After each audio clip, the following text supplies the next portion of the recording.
Welcome to the Biz Builders Podcast, where we believe building the business of your dreams can change your life. I'm your host, Sandy Patterson, former teacher turned certified life and business coach. After 14 years of teaching, I took a huge leap, left my job, and built 2 successful businesses with no business or sales background. Now I'm living the life of my dreams, and I'm ready to help you do the same. You're in the right spot here if you're ready to dig into not only the strategy of business building, but also the belief in yourself that building a business is possible. You're made for this, and you've got exactly what it takes to create the financial, time, and location freedom you're craving. Over here, we value progress over perfection. We embrace being uncomfortable, and we believe that anything, literally anything you want, is possible for you with the right strategy, mindset, and support. You'll also hear inspiring stories here and, of course, failures of women who are doing the same thing. The whole idea is if she can do it, so can I. Thanks for being here. Let's dive in. Hello, everyone. Welcome back to another episode of the podcast. I am so happy you're here, and I am especially excited today to be talking to 2 of my most favorite business owners and women, Georgia and Christine of Making the Grade Project. I was going to say podcast, but you have a podcast and project, right? Yes. So why don't you just say hi and share a little bit about you guys and what you're up to? Hi, Sandy. Thanks so much for having us. Christine here. And yes, we've been loving chatting with you over the years and connecting with you in podcast space and business space and fellow former educators turned business owners. And so lately we have been still in the education space. We're supporting teachers in licensure and teacher retention through a professional development series in Massachusetts. We partner with higher education organizations, nonprofits, and paraprofessional pipelines. And most recently, we've been getting really into executive function work, which has been so exciting. It's one of our favorite topics. Georgia and I are both executive function coaches, and we just created a new course all about it. So yeah, we're excited to talk about all of those things today. So we all got connected. It was years ago, it must have been. And our connection was being former teachers, right? Coming out of the classroom, doing different things. And you guys were highlighting different people's stories about where they went after they left teaching or even stayed in the classroom, decided to stay in the classroom. And so that's where our connection was. And it has been so fun to watch you both and your business kind of turn and pivot. And I know the topic of executive function is a huge, huge need right now. And so I'm so excited to chat more with you about it today, especially in my audience, lots of business owners, lots of coaches, lots of people who are running service-based businesses. And it is a huge topic when running businesses. So Georgia, I think I interrupted you. So you go ahead now. No, not at all. It's hard for anyone who's listening and not watching. There's 3 of us here on 3 different videos. So you know how that can go. It's like, who's talking next? And there's delays and whatnot. So it's totally fine. But I'm so excited to be here. Thank you, Sandy. And Christine did a great job introducing us. I don't have anything else to add. That was the perfect little synopsis. But it's funny because we recently interviewed someone on our podcast and we said the term executive function and we explained it. And she was like, oh, it's so nice to hear you explain it that way because otherwise I feel like executive function is an immediate eye roll. And we were like, oh my gosh, like I hope other people don't feel that way because we feel so excited about it. And I think it's the fact that people don't understand it really. And the fact that it's basically just how you organize and plan and how everybody does that differently. And so it's so important to understand your brain and what works for you. Otherwise, if you're trying to organize and plan like people you see online or someone giving you advice and it's not working for you, you might start to feel discouraged. And in reality, it's just that you haven't been paying close enough attention to what habits are actually going to stick based on your executive function style. Yes, I love this. And like you said, there are so many things all over social media, on the internet, Google, like all the things where it feels like when you come across how to organize, how to plan, how to time block, how to do all these things that are going to allow you to be successful in whatever it is that you're doing, it almost feels like there's one right way to do things, right? Like there's one right way and we have to mold ourselves to fit into this one right way of doing things. And so I know for me personally, there were some things as far as scheduling and organizing and the way that I'm running my business that I was trying to do, but just weren't working for me. And finally, when I was able to like realize, oh wait, there's other ways of doing this and there's actually no right way, it just made everything so much easier and so much smoother. So I love that that's what you guys work on with your people too.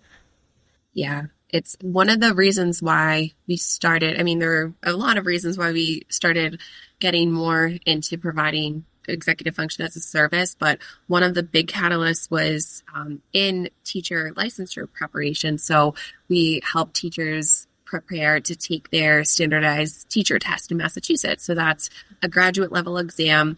I think there are over 65 different test areas, and we have done probably like 40 of them at this point out of the 65. Like it's crazy when you think to it. And we're not experts in chemistry or biology or by any means, but we did learn and become experts in the way that that test is formatted, the way that individuals take that test. And then most importantly, the biggest takeaway for us was that each time we would meet with, a different person, even about the same test, the approach was so different. We had some test takers who were making flashcards and color coding them and bringing them everywhere in their purse. And then we had some test takers who were recording themselves seeing a definition and then playing it back to them in their car on their commute to work. And we were like, wow, all of these people are approaching this same exam in very different ways, and they're all successful in it. And so we started really digging into like the science behind it. And I think it's something that Georgia and I are just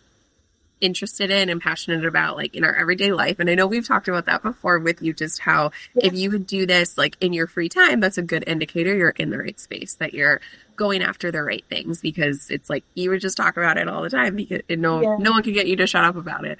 And it was just something that we just kept going with because we were like, this is the difference maker. Like there is no one fits all approach to standardized test taking. And that's a huge revelation when you think about it. For, we have a lot of ESL teachers, we have a lot of international teachers, very different backgrounds, like in terms of content and classroom experience and life experience. So it just kind of became the key to our approach, like academically and emotionally almost. And yeah. I see so many. I know that you work with teachers who are taking the test and we're talking about test taking, but I see so many of the things that you just mentioned about how there's not one size fits all. There's no right way to do things, or being able to succeed in something in different ways. That relates so much to really everything we do in life, parenting, business, like all of the things, relationships, like things that we're doing, there's no right way. And that's one really big thing that I bring to my spaces, is that my clients will come to me and they'll say, what's the right way? I'm scared about doing this the wrong way. And I'm like, no, take that off the table. It doesn't exist. There is literally no right. There's no wrong. It's just a decision in a way that works best for you. And you just move and you go. And if you need to course correct or, fix it along the way, then you fix it along the way and it's fine. It's all good. Mm-hmm. Now, I know that one part, I think, the thing that you had, we were initially started talking about this, was the emotional regulation part. So I'm curious to hear you guys explain how that fits under executive functioning. Good question. I wanted to say one thing that just came to mind before I forget, because I feel like this is so important for your audience to hear based on what you just said about being a business owner and doing things like the wrong way. We have a friend who is helping us with our upcoming event, which is exciting. Maybe anyone in Massachusetts who's listening will want to come. We can talk about that later. But he has a very successful business and he essentially runs it through text messages. Like he doesn't email, he doesn't use like an online subscription or like spreadsheet. We're like huge spreadsheet fans. And so that just blew our minds because we can't even comprehend running a business with just texting. And so I could see people coming to you like, Sandy, what do I do? Like, I'm doing this the wrong way. And it's like, if it works for you and you're like, no one can tell you it's the wrong way. No one can tell you your definition of success. Like if it's working, it's working. And that doesn't mean it's going to work for someone else. And that's okay. When you said that, I'm like, wait, what? Just right? See? Same. I think we are similar in that way. But but I guess that's a good tie-in because I think emotional regulation has to do with, figuring out how to approach things when you're really stressed out, and doing something in a way that doesn't work for you could really stress you out, right? So if someone came in and told you tomorrow you have to run your business through texting, you might say, oh gosh, like that brings me a lot of anxiety. And so when it comes to emotional regulation, we all face it in different ways, whether it's in our business, in our personal life, taking a test, whatever it might be. And so having the tools to kind of figure out what do I need to do when I need to calm down in any type of situation is going to help with your planning and prioritizing and everything.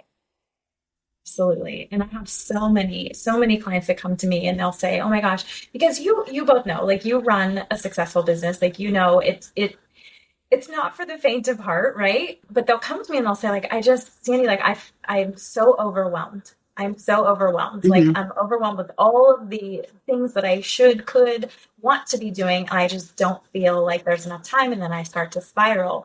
And for me, that's where the emotional regulation or part of it comes in, right? Because feeling overwhelmed is overwhelmed an emotion. I don't know if that's an emotion. It's definitely a feeling. I think so. It leads to like paralysis. You're like, I don't know what to do, so I'm going to do nothing. So I'm going to do nothing, or I'm going to spiral and I'm just going to sit here and give myself, guilt trip myself about all the things that I should be doing. And so what I found too around that, part of that is obviously first, like just noticing what you're feeling and taking the guilt and the shame away from whatever it is that you're feeling. Because if you don't notice it first, you can't really address it, right? And then what we found too is that a lot of the feelings are tied to not necessarily the tasks, like not the thing that we need to do or the thing that needs to happen. It's never about not understanding what to do. It's about the thing underneath it, the feeling or the thing that's underneath. Like, what's the fear around? What are you stalling for here? What is actually happening? So taking a minute to look underneath. And then once you can identify that, it's like, oh, well, maybe this isn't so bad at all. Let me do some practices to reset and recenter and bring myself back into my body versus in my head where all of those emotions are like running wild. So I love that example. When you were just explaining that, like that it's never usually like the surface level, that it's typically underneath. Two examples come to mind, but one is someone who just finished our course. Her big revelation is that she's working on her doctorate and she was really stuck on finishing a chapter. She's like, this module specifically helped me it's probing questions basically. And the probing questions helped her to get to like, why am I resisting this? Like, what is the block here? And what do I need to do to move forward? So almost like you said, maybe it was, and we have to dig deeper with her on exactly what that was, right? Like, was it you recognized the way that you were feeling in the moment? Was it a revelation of, hey, this isn't important, so I'm going to skip it, or I need to attack it in a different way, like you said. And then another one was even just this morning, I was texting Georgia and I was like, I had a really hard moment with my oldest son this morning, and it just felt really bad. I was like, and I do all the things to not feel that way, right? Like I take really good care of my emotional regulation. Like I'm a person with anxiety. I meditate every day. I need to work out. I have to do talk therapy. Like there are so many things that I do to take care of my emotional regulation, and still there are going to be hard moments. But something that Georgia was just saying and you were just saying is that like when you are able to stop and say, okay, this happened, this is why, or maybe there's not a clear reason why, and like you just need to keep moving. It kind of like you don't let it derail you. You have all of those practices in place so that you can keep going. But then when you do hit a bump, it's like, am I going to feel badly about this all day? Or am I going to talk to him and say like, hey, I had a really hard moment and I'm sorry. And what can we do to make it better next time? And like go back, and just move on from it. So it's a work in progress. Yeah, we're all a work in progress, I think, as parents, as business owners, as just human beings, for sure. And yeah, I don't believe it's ever about like ignoring the feeling or pretending like it's not there or pretending like everything is okay and just like powering through. That's never ever what it's about, and that's never ever beneficial. It's like taking a minute to like stop and be like, okay, hold on. how am I feeling right now? Where is this coming up? What is causing it? Just like what you said, what can I do to kind of alleviate this? What can I do to take a minute to come back, when recenter, re-regulate, and then continue forward? Because it's really not about like, it's easy to have emotional regulation, I think, when things are going smooth and everything's going fine and the kids are, doing what they're supposed to be doing and the business is running. It's harder to have that emotional regulation and that self-awareness when things are like going awry, right? And that, though, is, I believe, what creates leadership, is who you decide to be and how you decide to respond to these feelings and these emotions that are coming up as you continue to move. But it's not ever about having like only good days or always being positive or always being happy. It's like, no, that's not part of the human experience. We're here to experience these things and move through them in the best way that we know how, which is what you guys give, tools to be able to move through these moments. I think it has a lot to do with just acknowledging it, right? Like, even if you can't fix it in the moment, at least you're just saying, I'm noticing this thought, I'm noticing this problem. Or like Christine said to me earlier, can you just hold space for this? I'm just feeling this type of way. Can you hold space for it? And then it's easier to move on. And, even if you don't have a solution right away, that's like one tactic to just notice the, negative feeling or overwhelming feeling and say, I'm giving it a little space and I acknowledged it, and now I can move forward, and I don't have to have it all figured out in this very moment. Yes, and that's hard because I don't know if you guys are probably like me too. I'm like, I just want to fix things right away. Like, I want it to be done. I want to fix it. I want to move on. And sometimes it's hard to sit in that and let things feel messy and feel uncomfortable for a little bit. But that's really, again, what I believe builds self-trust within you, that anything can happen. And I know that I'm going to be able to handle it. I can feel things. I can move through them. I can continue to succeed and move forward no matter what. I was going to ask you guys, what is your favorite thing to do when you're like in that state of mind where you're just like, oh, like too much stuff, too much going on, and you start to spiral? The first thing that came to mind is I was very overwhelmed the other day, and we had like an order to pick up at Target, and my husband was like, you're so overwhelmed. Like, let me go get the order for you and blah, blah. And I was like, no, I need to go get the order. Like, that's what I need to do in this moment to get out of my head. I need to get in the car. For you. Yeah. It wasn't even about Target. It was just like, I need to get in the car. I need to do something different. I need to get out of this environment. So I think that that's best for me a lot of times is, it's obviously wonderful when someone offers to do something for you. But for me, when I'm feeling overwhelmed and flustered, I need to, like, in order to get out of my head, do something, like get in the car and drive, go do a workout, go for a walk. Something like that is best for me.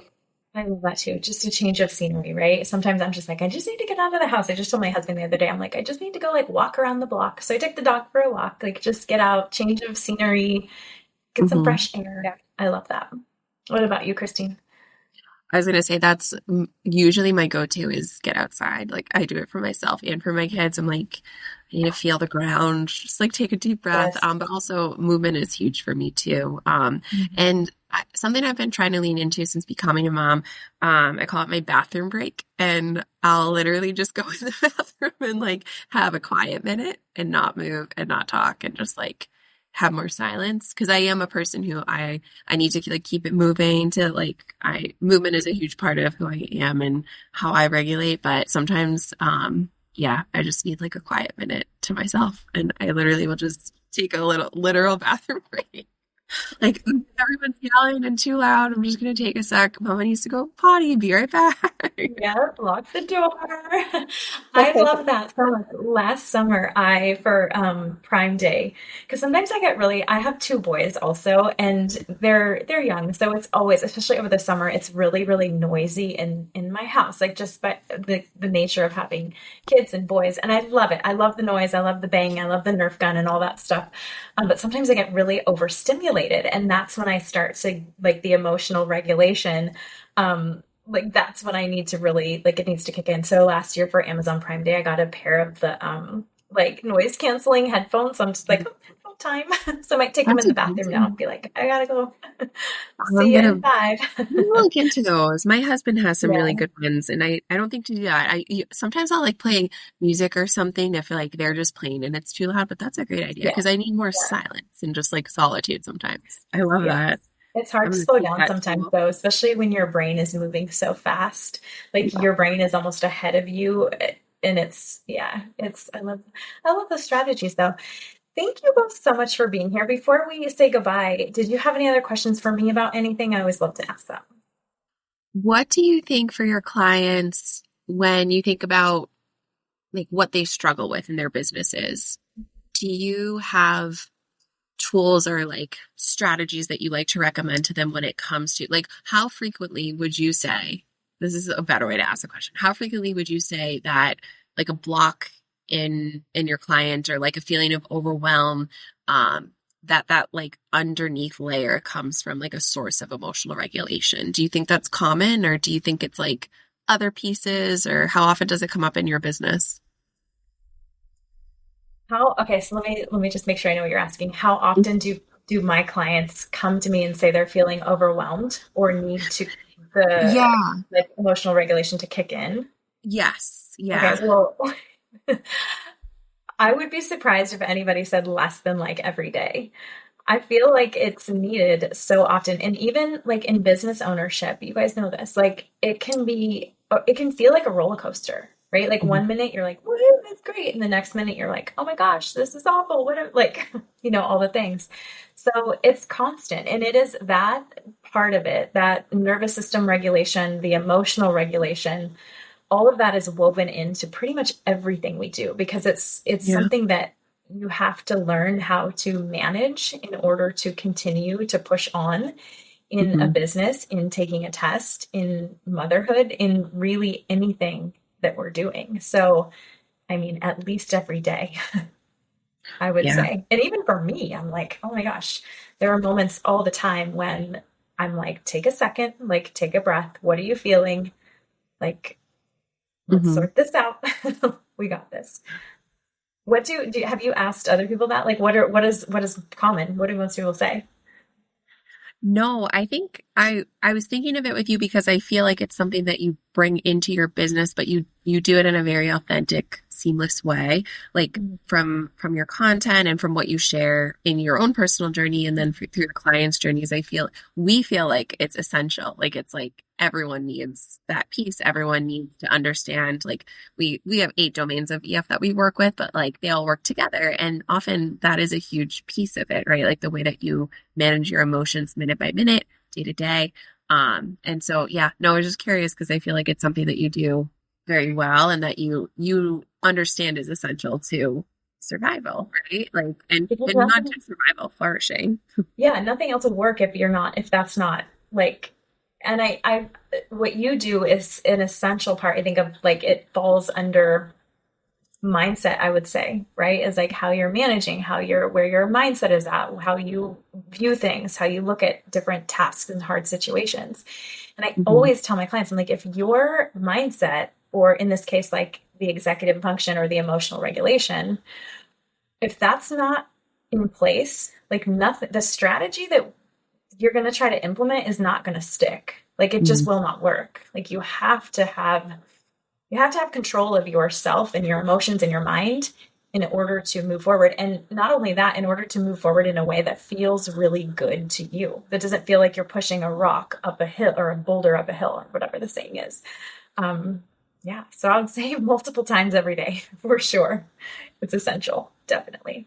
I think that this is why teachers make good coaches and good business Yeah. owners because we do this in the classroom with kids all the time, right? It's like if a kid's having a meltdown and upset about something, we're not going to just be like, you need to learn how to read this word right now. We're going to help them through that Yeah. moment and then they can be regulated and be ready to learn. And so, and also be ready to learn in their way. That's why as teachers, we're always differentiating the activities. And, this kid likes to sit and read the book. This kid needs to watch the video. This kid needs to act it out, whatever it is. It's all the same as adults. Like we have our meltdowns and we need to move forward from them once we're calm And we need to move forward in the way that works with our executive function style, which, all three of us are very organized people, but we still all have our own quirks of how we stay organized that the other one might not like. Christine loves Post-its and I hate them. It's simple as that. So, my husband, I'm like, Post-its are my love language. So, you just mentioned your executive functioning style. Is there a way, like, how do you know what is your style? Like, do you have like a quiz or a test or something? Well, we have one actually. There's you can get to it on our website. There's a free quiz. We've grouped it into 4 different styles. Obviously, there's billions of people. Like everyone has a slightly different style, but we grouped it into 4 different ones. And once you find out which one you are, we give you some tips on how organizing and planning can be easier for you based on that style. And then we have our executive function course, which if you haven't already taken the quiz, you take it once you join the course. And then you are given advice on how to do the course from that lens. So it's not a one size fits all. It's like, oh, if I'm a reflector, that's one style we have, I'm going to do the course in this way versus another style. So we try to personalize it in that way because everyone learns differently. Yes. Well, I will definitely in the show notes, I'll add a link to the quiz and to the course as well. Is that where else can people find you? You guys are all over. It is amazing. We try. Yeah. We're on Instagram. We have 2 Instagrams. One is Making the Grade Project. That's where we do most of our teacher stuff. So especially like MTEL preparation, teacher tips, things like that.